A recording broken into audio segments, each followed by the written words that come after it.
Good afternoon, everyone. I'm Gretchen Crosby Sims, the Executive Director at the Institute of Politics. On behalf of the IOP, the Pearson Institute for the Study and Resolution of Global Conflicts, and the International House Global Voices Lecture Series, I am pleased to welcome Senator Tammy Duckworth to campus today. We look forward to her conversation with IOP Director David Axelrod. A special thank you to our partners at Pearson and International House for making this event possible. And please join me in wishing our moderator a special early happy birthday. It's tomorrow, and he'll be with a group of IOP students down in Peoria, Illinois, looking at how rural Americans view politics. So no one say that this man doesn't know how to celebrate. A few notes on our program today. We will open up the floor to take questions from the audience. Please line up behind either of the two stationary mics that will be available. As usual, we give priority for the first 3 questions to students, and we kindly ask you to remember that to make sure that your brief question ends in a question mark. Please also make sure that your phones are on silent. And here to formally introduce our speaker is Hazumo Yano. Haz is from Jackson Heights, New York, and is pursuing a master's in public policy at the Harris School. He is a fellow with the Pearson Institute and an active duty captain in the Civil Affairs branch of the U.S. Army. Please join me in welcoming him to the podium.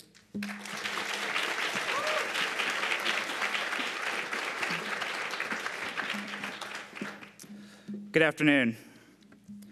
As an active duty captain in the United States Army, one topic that has been near and dear to my heart is the significant challenges that American veterans face when transitioning to civilian life following their time in service.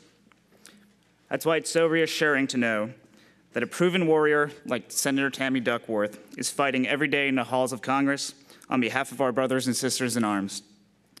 A retired lieutenant colonel in the Illinois Army National Guard, Senator Duckworth has dedicated the majority of her adult life to public service on behalf of Americans, whether it be on battlefields abroad or in the legislative chambers of Washington, D.C. In 2004, Senator Duckworth deployed to Iraq as a Black Hawk pilot and suffered grievous injuries when her helicopter was attacked with a rocket-propelled grenade. The incident resulted in the amputation of both of her legs and permanent damage to her right arm.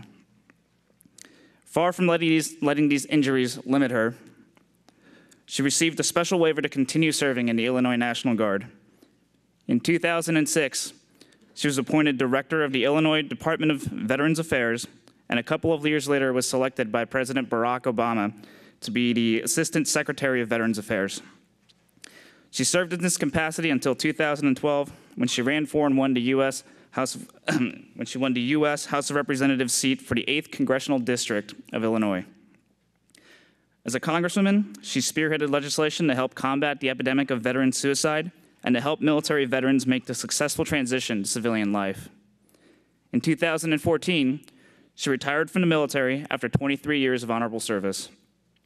She continued her political success by winning the 2016 U.S. Senate race in Illinois. Among her many firsts, Senator Duckworth is the first member of Congress born in Thailand, the first Asian American woman elected to Congress in Illinois, the first female amputee in the Senate, and as if that weren't impressive enough, she's also the first U.S. Senator to give birth while in office.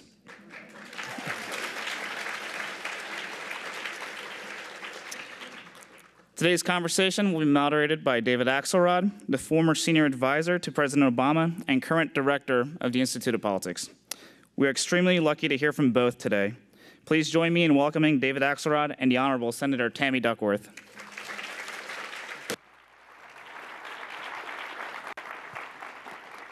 Haz, thank you for that introduction and for your service. We very much honor that. So. Yes. I have to say, by way of disclosure, that in a previous life, Tammy and I are old friends. Mm-hmm. In a previous life, I worked for her in her. I have the distinction of being the only political strategist to have led a campaign that she lost. So, you know, listening to your biography as well as I know it is still kind of stunning because it's an extraordinary story, much different than the kind of typical political story. And I always believe that biography is prologue. So talk a little bit about how you grew up, where you grew up, and then let's talk a little bit about your military experience and how these things contribute to the way you look at problems now. Okay. Well, I grew up in Southeast Asia post-Vietnam. I'm a product of the Vietnam War. My mom's a war bride. My dad was a three-war man. He served right at the end of World War II, and he retired from the military in 1973. So he did 2 tours in Vietnam, met my mom there. I was born in Thailand, grew up there as an American who never set foot in the United States till I was 12 when we went to Disney World, and then moved to the US until I was 16. And I didn't speak English till I was 8. So I have this childhood, which is very interesting. It's almost an immigrant story, but I'm not an immigrant. I followed my dad after his military service around refugee camps throughout Asia. I was in Cambodia until 2 weeks before the Khmer Rouge took over. I was in Laos and Vietnam during the wars. My dad's job was to bring humanitarian aid. And so from very early on, my perception of America was of this golden land that led the world in a humanitarian way. You see, when I grew up in Southeast Asia, America had just lost the war, and yet we were still so incredibly well respected on a global scale. It wasn't because of our military might. We just lost a war to an army in black pajamas, right? But yet people still wanted to come to the US. When I went to refugee camps, more often than not, I saw a picture of JFK ripped out of Life magazine, taped on a wall somewhere. And it was because of what we were doing with USAID and the Peace Corps and all of that. And so that really informed what I wanted to do when I grew up. I wanted to become an ambassador.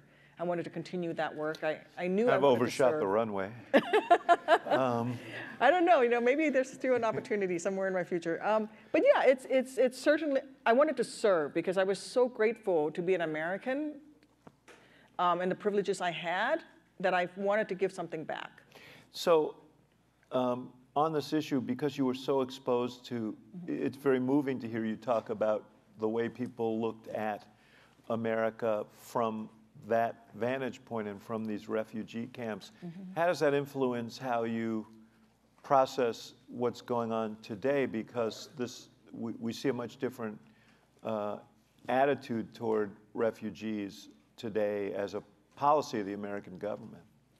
Well, I think that childhood tied to my military service and my shoot down on my injury really leads to my policy stances today, which is if we leave these kids to rot, these people to rot in refugee camps, number one, we turn back on the whole value system of who we are as a nation of immigrants, and we make those people that are left, especially the young people, the next generation, vulnerable to exploitation so that they do grow up into becoming the next generation of young kids who shoot at American helicopters with RPGs. I don't want that to happen. I don't want to leave folks there to suffer, but I also don't, when we could benefit from them reinvigorating our economy, reinvigorating our society, but at the same time, I also don't want those kids to be vulnerable, whether they're in refugee camps in Jordan or Iraq or wherever they are, to being recruited by ISIS to be the next generation of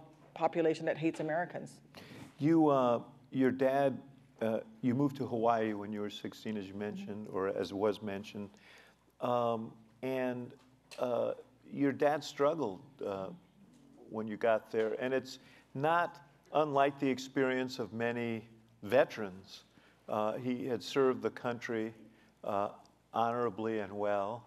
As you mentioned, was involved in 3 wars, and he couldn't find work. Right. Well, during the Korean War, he was stationed in France, so he did well by himself there, but he served during the Korean War. Yeah, he had stopped working for the United Nations at this point, and he had been working for a large multinational corporation, which was sold. When it was sold, he lost his job in his 50s, and we descended into poverty.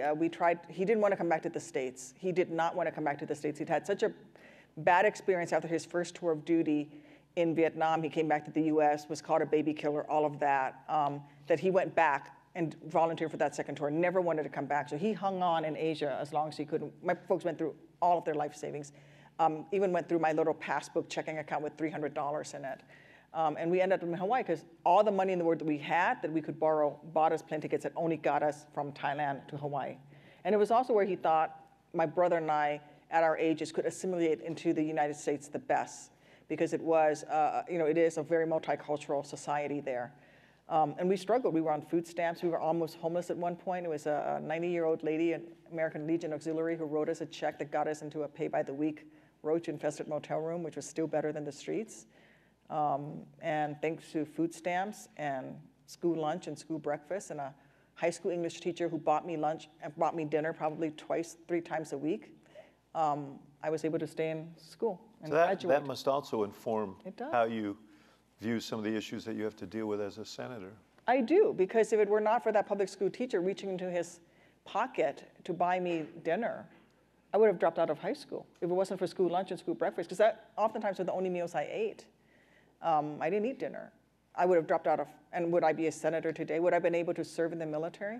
2 years ago, the DOD, the Pentagon, put out a study that said they can only recruit from 29% of the eligible US population, because 71% of our young people do not qualify for military service because of several things. One, they can't pass the basic math and English test. See, military manuals are written at the 6th grade level. So they can't pass the basic math and English test or don't have a GED. 2, they have an undiagnosed childhood condition that was not treated, usually asthma. Or 3, some sort of a felony conviction, usually tied to the opioid epidemic. So 71% of our population can't even be recruited from to serve in the military. And we have supposedly the greatest military on the face of the earth. So I do care about things like education and nutrition and all that, even if not for my own personal experience, but for the strength of our nation. You took a position against the administration's position on allowing transgender people to serve. Talk about that. Well, we can only recruit from 29% of the population. Seems related, yeah. Yeah, it is. It is related. Who are we to turn away anyone who loves this country enough and the values of this country enough to be willing to die to protect the Constitution, who can do the job? Anyone who can do that should be able to serve. And the story that I tell is when I was bleeding to death in that helicopter, sitting in that aircraft that had been shot down, we landed it, and I was bleeding to death, and an American came to carry me to safety. I didn't ask if they were gay, straight, what they identified themselves as, whether they were Asian or black or white. I was just glad there was an American with an American flag on their shoulder. So if it doesn't matter then, it should never, ever matter. After that experience, after being shot down, you spent, what, a year at 13 months at Walter Reed, yeah. Yeah, and I had the honor of going back with you when I was serving in Washington as you visited. Thank you for doing that. You went, well, it was an incredibly inspiring experience. But talk about your experience as a veteran and as someone who's been an official of both the state and at both the state and federal level. What is the condition of our VA system now? If you can get into it, very good. If you can get into the VA and actually be provided services, it's very good. All 129, I think that's how many hospitals we have now, VA hospitals, for example, are affiliated with a teaching university hospital. So it's really cutting edge medicine. It's very good care. The problem is veterans are dying trying to get into the VA for care. And we have not resourced the VA the way we need to take care of all the veterans that are there. Even though President Obama signed mandatory funding into law so that the VA gets 100% of the funding that they need to medically care for veterans, but there's still this gate system where if you are not 100% disabled like me, you can only go to VA for care for the part of you that got hurt in the service, but not the rest of your body. And there's no dental care. And so there are all of these gates that stop veterans. Isn't there also the issue of the location of these facilities, because there are vast expanses where people can't, I mean, the trip to a VA facility is a long, long trip. It can be, yes. And so the argument's been made that veterans ought to be able to access health care facilities that are in their vicinity. What's your feeling about that, and how would the VA system adapt to that? So that argument is often made by people who want to privatize VA for their own personal profit.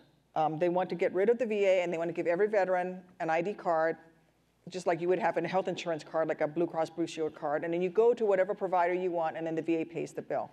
The problem with that is that the VA has very specific skills and knowledge that no one else has. So if you are, for example, a 68-year-old male veteran, and you go to your family physician and you get diagnosed with diabetes, for example, you'll get very good care for that diabetes.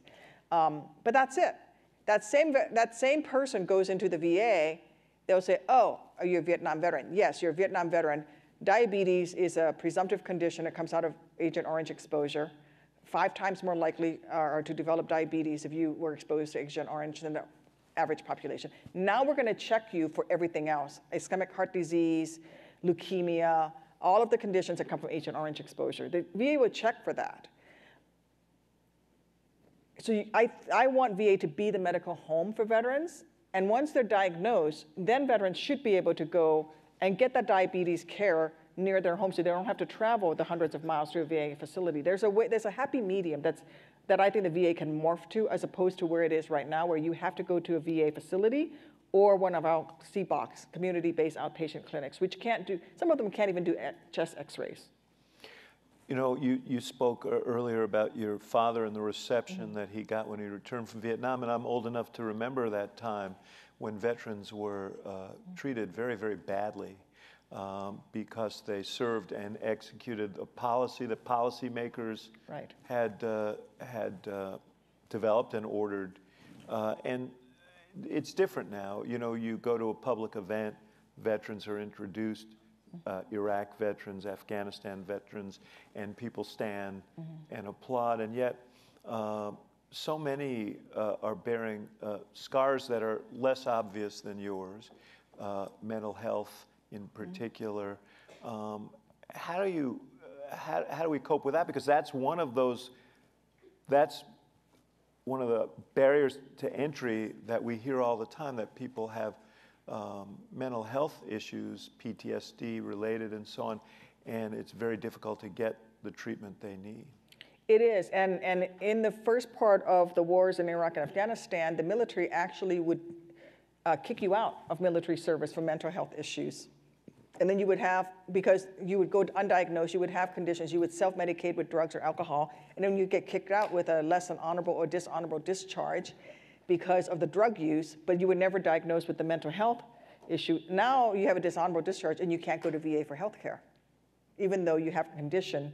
So I, in my office, spend a lot of time helping veterans fix their discharges in order to get that, they'll get a retroactive diagnosis of post-traumatic stress going back to before their discharge, and we have to go back and get their discharges changed to an honorable or general discharge. Then they can go to VA for care. Are we investing enough? No, we're not investing enough in that. And so the problem that we have there is we honor our veterans, and yet we don't think about what we need to do to support them when they come home. And we don't help them get the care that they need. There's still also a huge population of veterans who are addicted to opioids. When I was at Walter Reed, what the doctor said to me was, just take all of these pain meds because your body needs to heal and your body should not be dealing with the pain. And the doctor later on said to me, you know, we knowingly made you guys all into opioid addicts. I was on levels of methadone that you would not believe, and I titrated myself off of it with my doctor, and I decided that's what I wanted to do. But I know guys that I was in the hospital with who are still on those same levels or higher levels being prescribed by the US government 15 years later, and we're not doing anything to help them. So we have to connect the VA to the DoD, and then we have to have a system in place to allow veterans to progress. And that means better diagnosis when they're in the military, seamless health care when they get out, and a way for them to access health care that's aside from the VA when they need to, and then support them to get jobs. I want to ask you about a few topical issues. The president issued his emergency order relative to the wall. You were deeply opposed to that.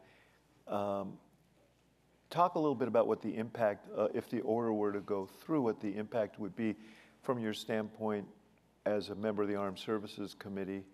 And tell me what you think the prospects of that decision actually being overturned by Congress are. If he's actually able to do this, it basically goes against and breaks down the checks and balances in our form of government, because Congress has the power of the purse. We are the ones who authorize and appropriate the money for the budget that the president proposes. And if the president can then just move that money around despite whatever Congress says, then what's the point of having the legislative branch? And you see this power of the presidency expanding, of the executive branch expanding. And it's ironic because the same folks who criticized President Obama for doing things like joining his climate change activities and joining the Paris Accords and all of that, who criticize him so harshly, are now supporting this president doing something far more egregious. And what does it affect? Nuts and bolts. You're going to Peoria tomorrow. There is a new crash rescue fire station at the Peoria airport that will be used, that is being built to help take care of our helicopter unit that's there in Peoria that will come to our heroes' rescue if they get hurt. But it's also going to be used by the civilian side of the airport in Peoria. So that's on the table. The rifle training range in Marseilles, Illinois, that will keep our warriors' skills as marksmen up to par, so that when they go they can shoot straight, literally. That is on the shop. Those are all the things that are on the chopping block. For a form of barrier that dates back to medieval times, and that the experts have told us is not the right way to secure the border, that not a single congressperson whose territory borders both Democrat and Republican supports that's on the border. But do you acknowledge that there are places on the border where barriers are necessary? And I voted for money for that. I voted for money for more barriers, more drones, more Border Patrol agents, more technology, all of those things. But where the experts tell us they need resources is actually at ports of entry. We are inspecting a minuscule amount of the shipping containers of stuff that comes through the ports of entry.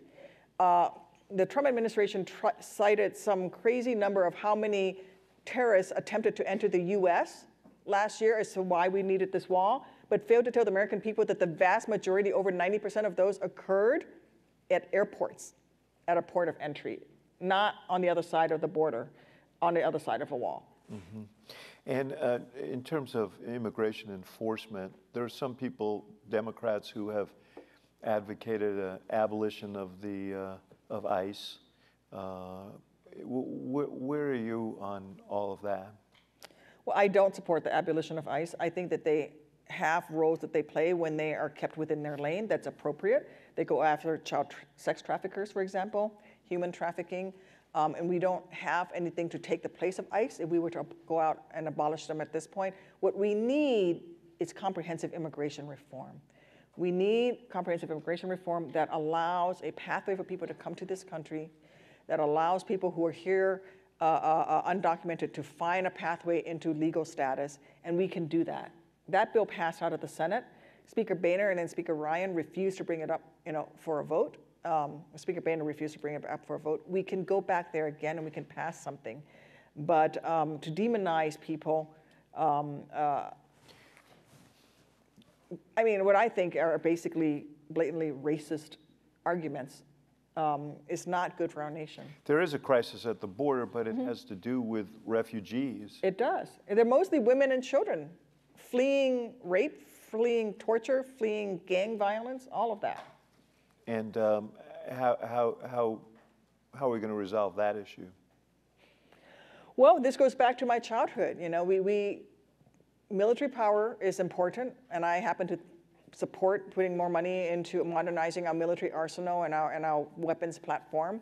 But we also need to plus up the amount of money we spend in programs like USAID, like the Peace Corps, engaging. That is a minuscule amount of money that we spend as a part of our nation's budget.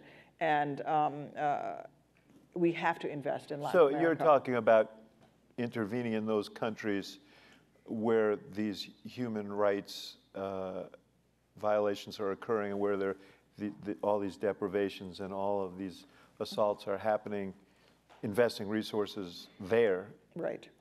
So that we don't have to fight these problems at our own borders.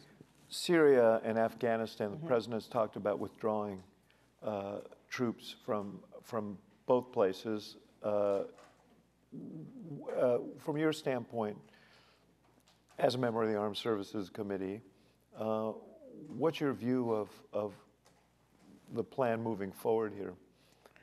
Well, number one, there's no plan to move forward as far as the Trump administration is concerned, especially when it comes to Syria. And that's not my opinion. I've met with every COCOM commander in the armed forces. A COCOM commander is a commander of U.S. Central Command, U.S. Pacific Command, U.S. Africa Command, AFRICOM. I've met with all of them. And not a one of them has says that pulling out of Syria is the best thing to do. And in fact, they all have said to me in meetings in my office, as well as Senate testimony, that they're moving forward because the White House made the decision, and that no one in the White House contacted them to ask their opinion as to whether or not it was the right thing to do before the president tweeted that he wanted to pull us out of Syria. And when asked if there was a plan that was either milestone-driven or timeline-driven for pulling troops out of Syria, coming out of the White House, all of them have said there has been no plan put forward by the White House, but they're continuing to move forward because the commander-in-chief made this order. And when asked if this is going to put us in a more vulnerable position and what would this do to the pockets of ISIS that remain, they've all said this endangers American security and that the pockets of ISIS that remain that will take the opportunity to expand and grow and recruit, and that our allies in the region, like the Kurds, are incredibly vulnerable to retaliation once we pull out. Some of those same arguments, you remember, were made against President Obama when he withdrew troops from Iraq in 2011, and you hear that a lot. There is an appetite among Americans to bring these troops home, and you heard the president speak to it in his State of the Union speech. How long should troops stay in Syria, in Afghanistan? Well, the problem is we're looking at this as a military issue. This is a nation-building problem. We need the State Department to get more resources. And then the problem is, you know, if you pull the troops out, but you don't do anything to help the local government be able to govern itself to stand up to ISIS, then we're going to end up sending troops back. I don't want our troops there. I want our troops to come home. But it's not the military's job to nation build. It is not the military's job to advise governments how to be democracies. It's not the military's job to bring in aid. That's what our State Department and USAID and all of those organizations are for. And the problem is we're pulling out US troops, but then we're not engaging. We're just leaving a hole, a gap in the space so that Iran can come in, so that the Chinese will come in, so that the great powers, Russia can come in. Great power competition is a real thing. So that ISIS can step in. When there is no local government in place so that someone who is the victim of a crime, even at the local village level, then someone who acts like that government, whether it is the Taliban or ISIS, will step into place. And we can't, and that's the problem that we have, is we think the military might is the solution to these problems. It's not.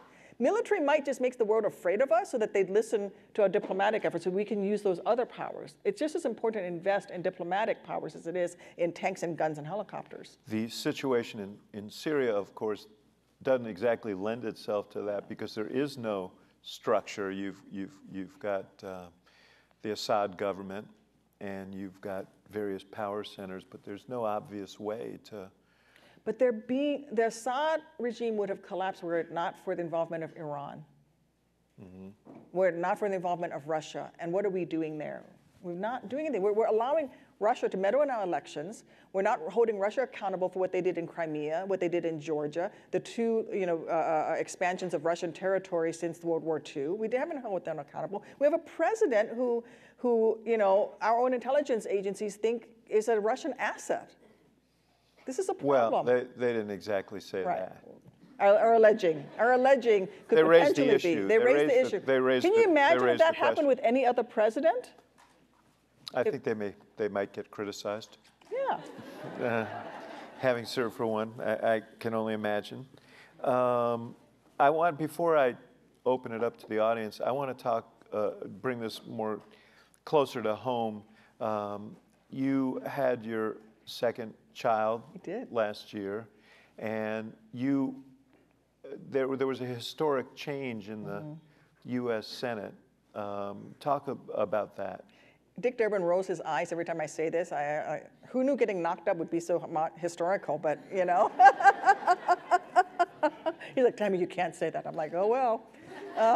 Listen, senators have been having babies for hundreds of years. I just happen to be the first female senator to have a baby, and that's thanks to modern technology with IVF, but also to the more women being in the Senate, and we certainly need more women in the Senate. Until we get 51 female senators in the Senate, we're not where we need to be, because women are 51% of the population. But I have to say that I found surprising support on both sides of the aisle. To bring your child on the floor. To bring my child onto the floor. So I could feed. So I have to vote. So this speaks to several things. One, it speaks to the fact that we are the only developed nation in the world that doesn't have good family leave policies. As a U.S. Senator, I could not officially take any maternity leave, because if I were to take maternity leave, then I would not have been allowed to introduce legislation or vote. And so I had to actually choose to have my daughter in D.C. so I could be nearby to go in to vote. I couldn't have her here in Chicago like I did with my first daughter. So I was stuck there. But then, if I had to go and take my daughter in to vote at 10 days old, I couldn't leave a 10-day-old child somewhere she had to be with me, but then I couldn't get onto the floor because the only wheelchair-accessible path to the floor of the United States Senate involved this route that children were not allowed onto the floor. So we had to change all sorts of rules in order for me to just vote and do my job. Yeah. Crazy. This was probably as hard for some of those guys to contemplate as the internet. So it was funny, because there were some of the older senators who said things like, what happens if we say yes to her baby? And then there are like others who want to do this, and there'll be like 10 babies on the floor. Like, oh my God. And one senator actually asked. Let me just say, there have been a lot of babies on the floor of the United States Senate. Well, and then I was asked, and then I was literally asked, what would the dress code be for the baby? And I was like, a onesie? So actually, on my first time she went on the floor, I put her in a little blazer, because that's part of the Senate dress. You have to wear a blazer.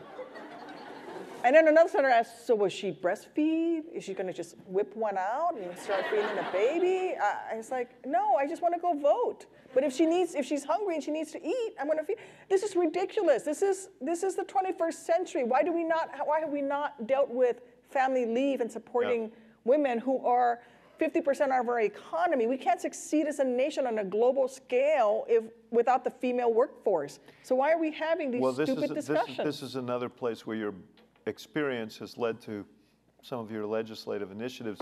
You and Senator Durbin and others have introduced a paid family leave bill. What would that do? So the paid family leave bill, the Family Act, would set up an insurance program that the employee would pay into and the employer would pay into, about $2.50 a person from the employer and from the employee, so $5 a week. That would give you paid 12 weeks of family leave in order to have 12 weeks to be with a newborn child or to take care of a sick family member. And I don't understand why Republicans would not support this. It is very much taking care of yourself, not waiting for a government handout. It is you're taking responsibility for your own actions, and it's very little money. When you talk to employers and say, would you spend $2.50 a year to make sure that your employees would be able to take time off to care for their family members? They said, oh, hell, we spend more money than that on other things with our workers. Yeah, we'll do that. It's supported by employers. Ivanka Trump has talked about this issue. Mm-hmm. Have you seen any movement on the part of the administration or your colleagues on this? So I've seen movement of the administration with Ivanka Trump and Marco Rubio are supporting a version of this, but the version that they're supporting actually requires you to take the payments, the paid leave, out of your Social Security retirement. So basically, you're forcing workers to rob from their own retirement to pay for taking care of their family members. And that doesn't fix the problem. You're just hurting yourselves down the line. Whereas the insurance bill, this version, makes a lot of sense because you're actually paying into it.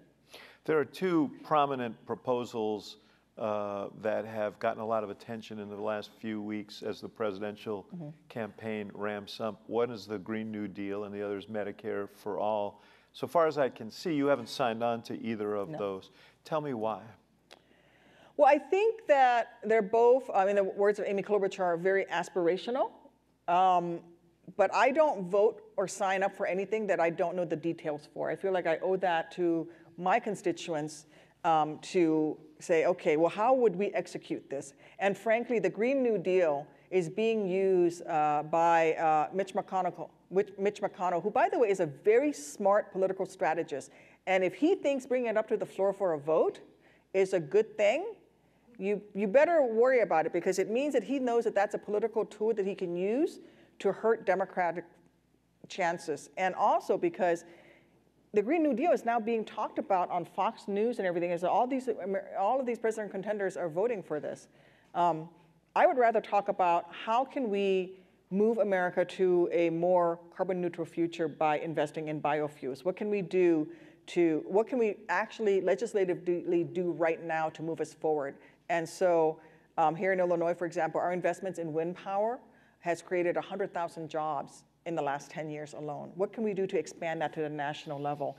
In Iraq and Afghanistan, 50% of the casualties in Iraq that happened with service members were from convoy operations.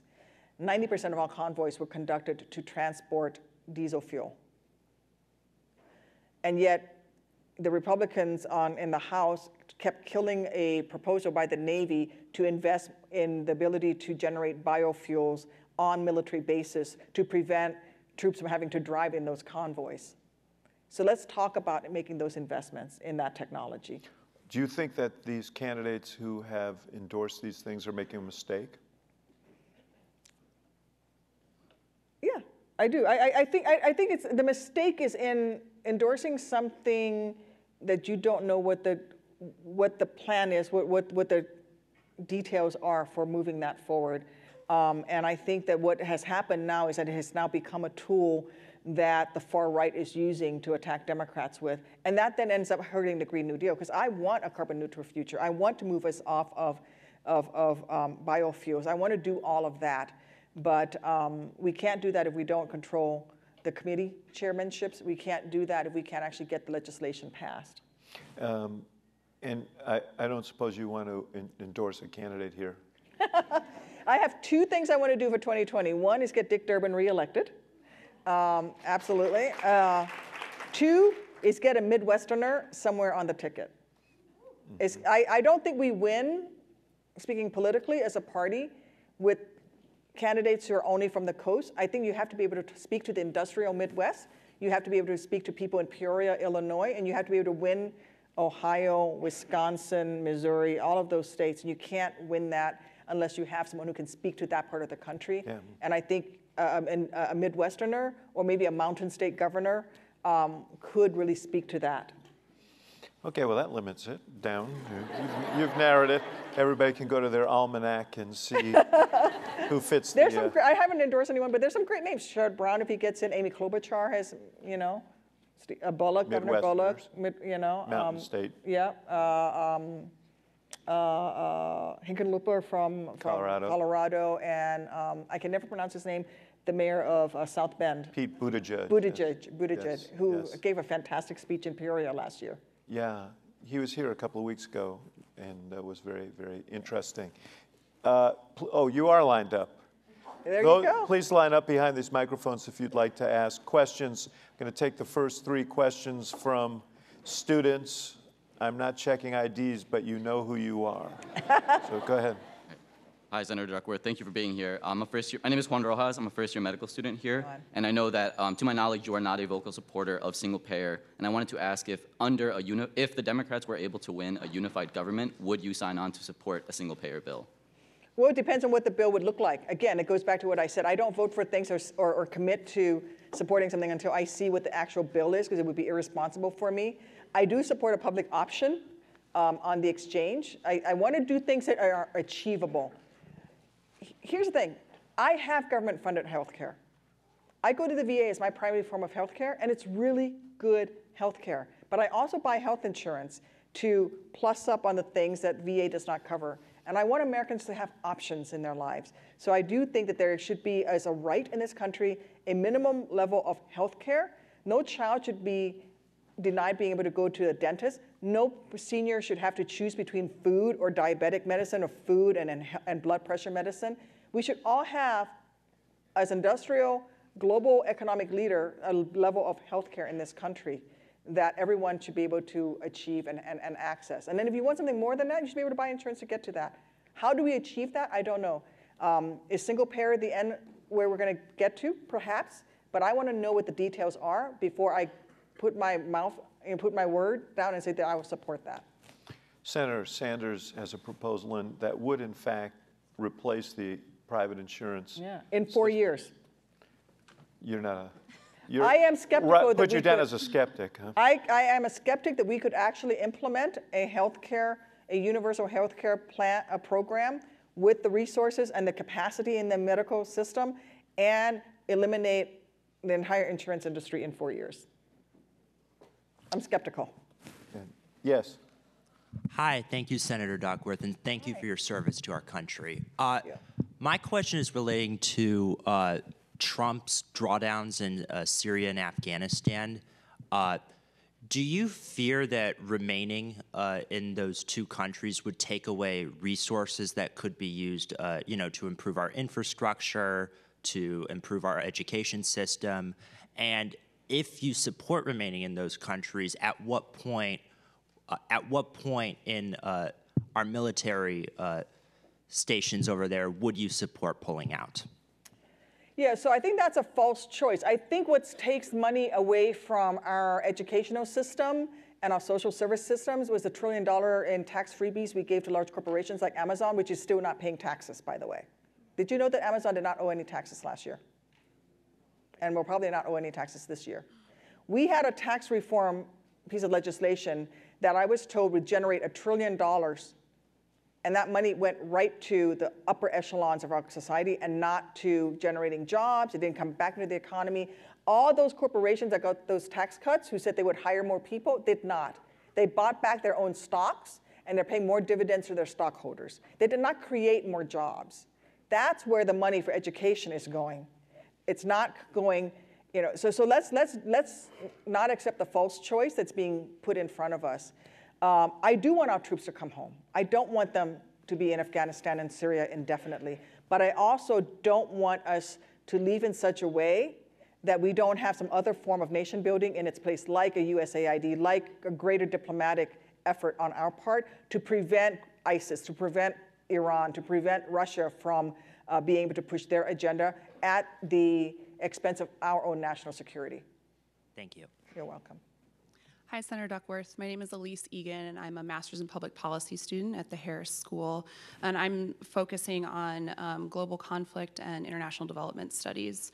My question to you, I had to write it down.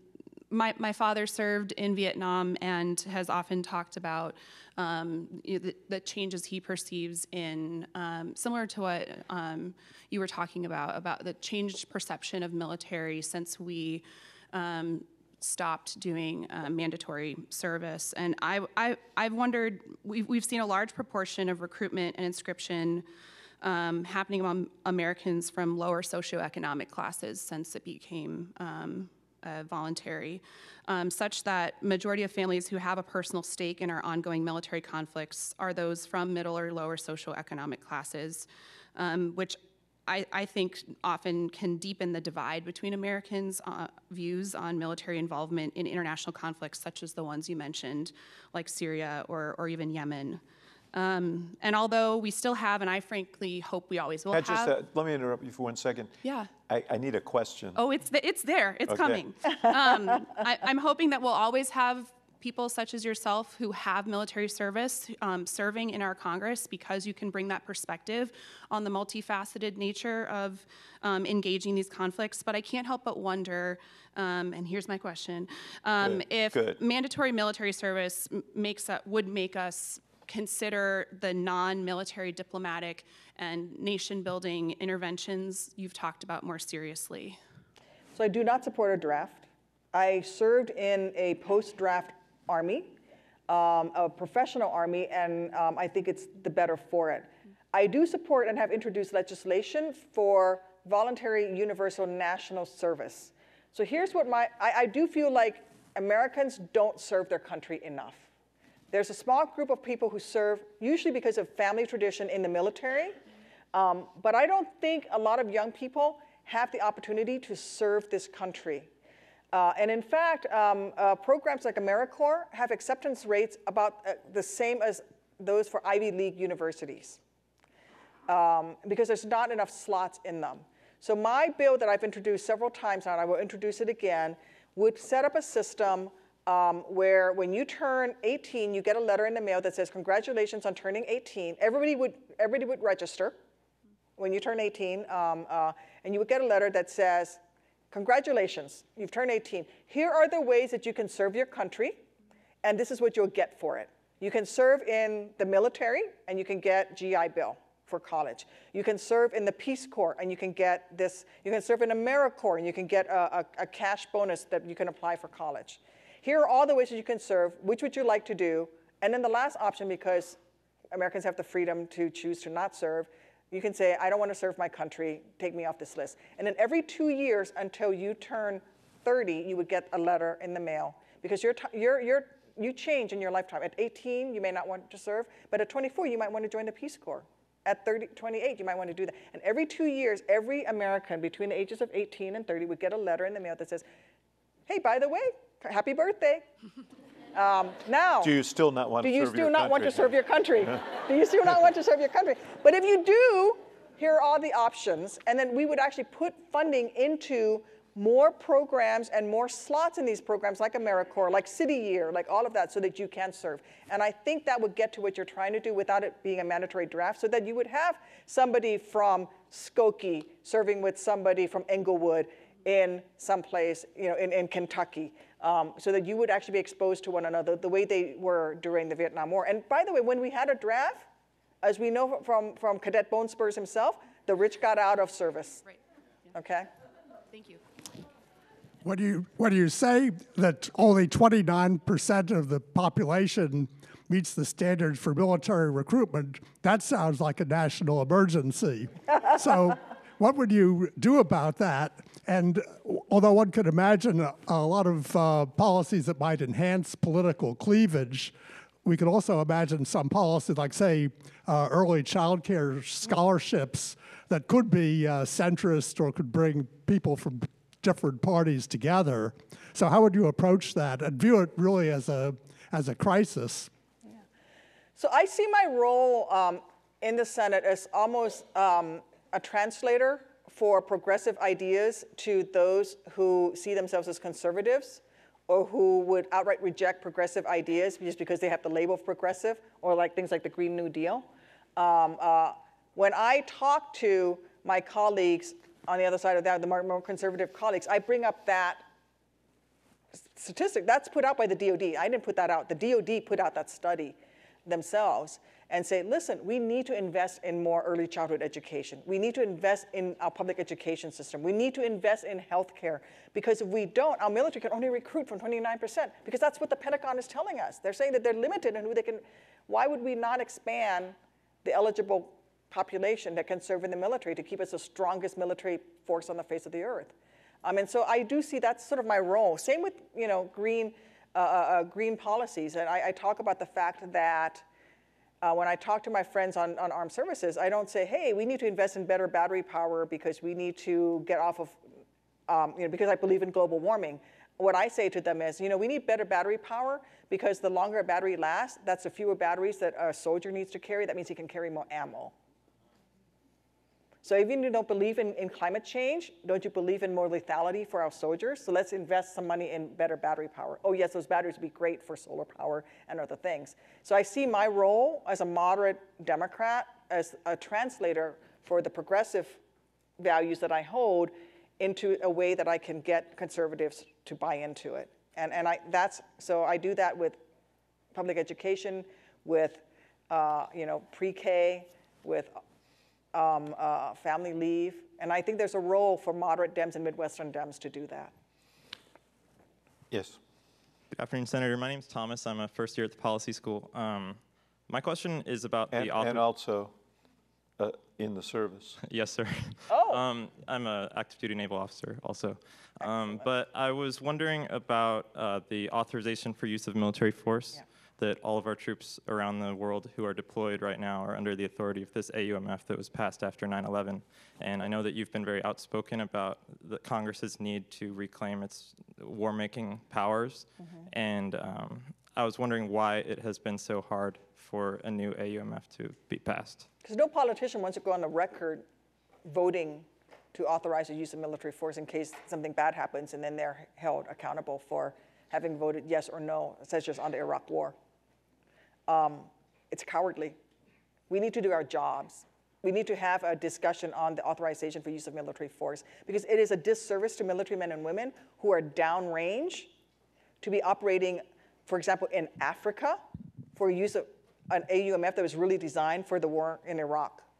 And we're expanding that. And in fact, I oppose the proposal that the Obama administration put forward. The Obama administration and the Republican administrations have both exploited this unwillingness to have a real discussion on the AUMF to expand military activity all around the world. And I just feel like, as a senator, as a congressperson, I need to do my job, and we need to have this real discussion of why do we want our military to be able to go into Africa? Is it in our nation's best interest? What are the left and right lanes for their operations so that they know what they need to do and they know when they can come home? Right now, we have an on-ramp to war with no off-ramps whatsoever. And this is why we're in Afghanistan all these years later, why we have kids now who are going to Afghanistan who were not yet born when that AUMF was voted on. Hi, my name is Tulasi. I'm a master's student in the Committee on International Relations, and my question is about Iran. So you mentioned that we need to stay in Syria in order to counter Iranian influence in the region, but this administration is supposedly committed to pulling out of Syria. And additionally, this administration has reneged on the JCPOA, which was seen as a step towards creating a less hostile Iran. So I just wonder, how do you think, moving forward, hopefully towards a new administration, how do we both counter Iranian expansion in the region and also reduce Iranian hostility? Well, I think, one, we need to remain as a power in the region, not necessarily just militarily, but diplomatically. We need to increase our diplomatic presence. But I also think we need to engage the Iranian people. I think the Iranian regime and the Iranian people are two separate things. And the Iranian regime is really suppressing its people. And if you talk to the Iranian people, they really want to engage with the West. And I think that is something we need to acknowledge. And we certainly need to exploit that split within their society so that we can actually, hopefully, achieve a more democratic Iran at some point. What has been the impact of the withdrawal from the Iran nuclear agreement? Well, I think it's emboldened our enemies. I think it's emboldened Russia. It's emboldened other nations like the Chinese to get involved. I think also it shows that the U.S. does not stick to our word and that we back out of agreements. Iran had continued to move forward in accordance with the agreement, but now, the gloves are off. They can do what they want, and that's not helpful to us in the future. It's certainly not helpful to our allies in the region like Israel also, because they're within range. Yes. Hi, my name is Rachel Schmidt, and I'm a Borgen Project supporter. So what do you think of the executive branch's proposed budget cuts to the international affairs budget, which funds USAID, the State Department, and other foreign aid agencies? And how is that funding going to be protected moving forward? Well, I think that is directly, it's so small. It's a minuscule amount of our nation's budget, and yet it does so much positive and has such an outside influence. I really think this is, it's like the wall. This is President Trump appealing to his base. I don't think he cares that the wall gets built, really. That this emergency declaration goes forward. I think he just wanted to make this declaration for political purposes. And I think it's the same thing. This is a rallying cry for those who want to blame our nation's deficit on something, so they blame it on aid, when it's It's not aid, it's tax. It's taxes. It's tax cuts to Amazon and GE, another company that doesn't pay taxes. That's really costing our economy.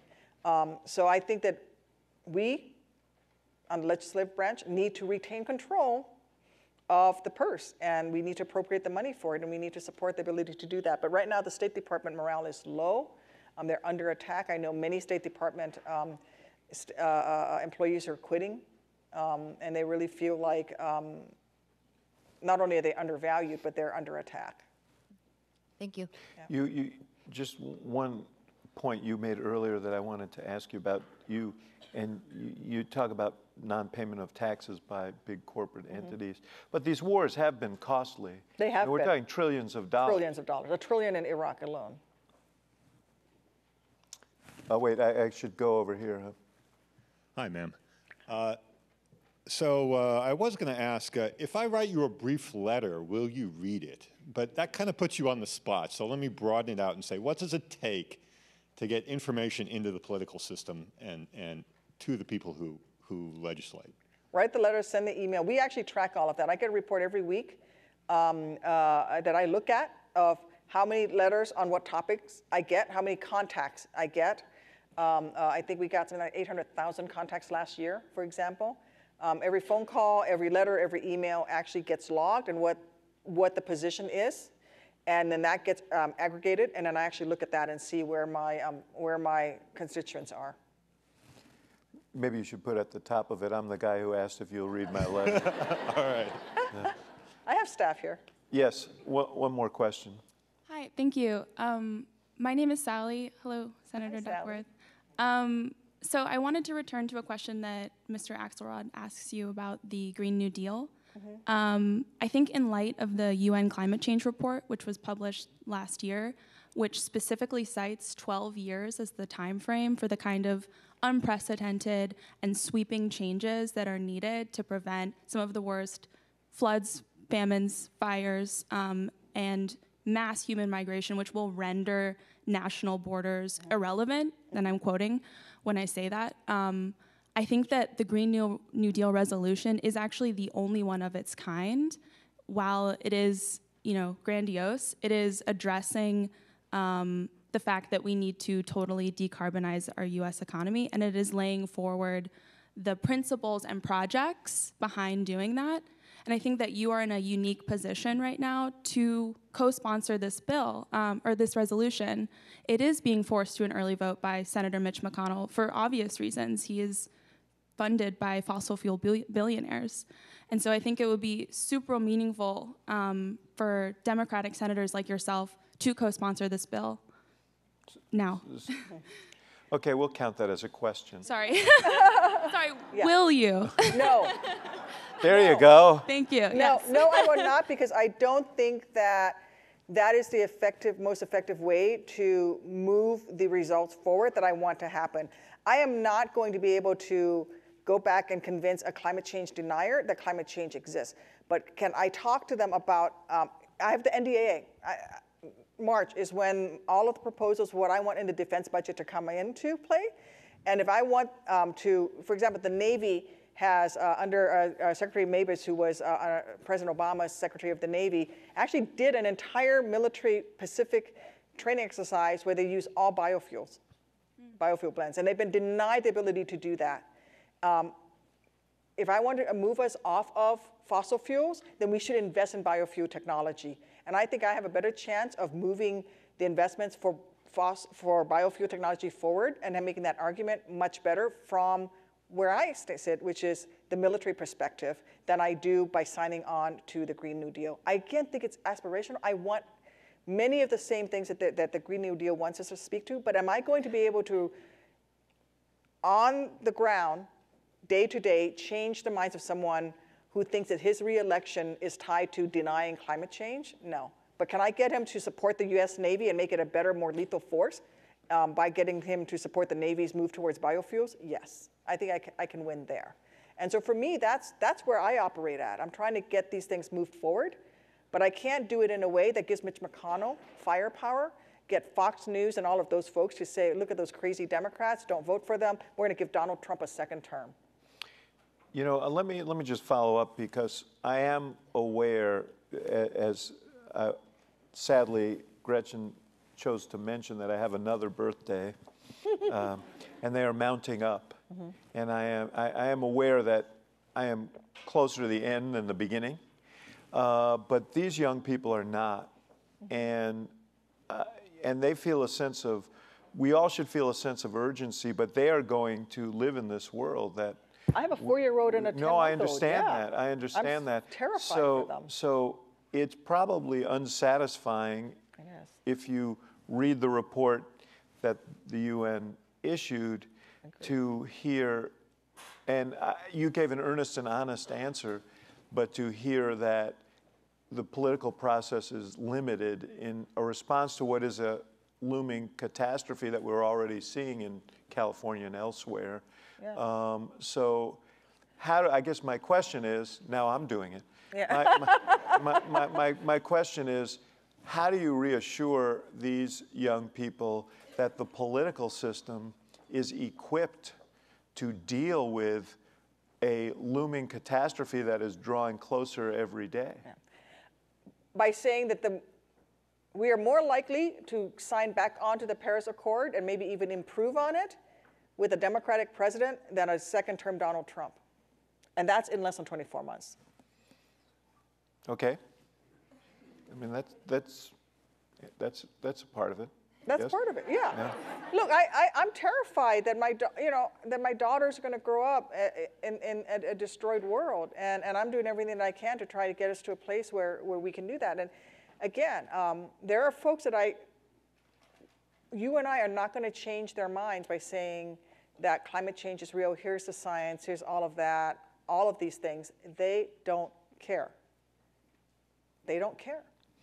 Or they don't believe it, or they're completely cynical. But I can budge them and move them by making these other arguments. It's the same thing on, I do feel that we can move forward and that there is real desire, and that there are folks who are, the authors of the Green New Deal and the people, that is one role to play. We're a big team, right? You've got, you've got offense and you've got defense, and you got to view the whole team. I am part of that team. And my part of this fight forward is to convince as many Republicans and folks who are climate change deniers to come along as I can. But that's not going to be by saying, hey, I sign on to this, and that's how we move forward. It's by saying, let's work on more investments in wind power, let's put a solar panel on every VA building. Let's put the DOD into biofuels. That will move us forward. Senator Duckworth, I want to thank you. Thank you for being here, and thank you for your valiant service to the country. Thank you, Ax.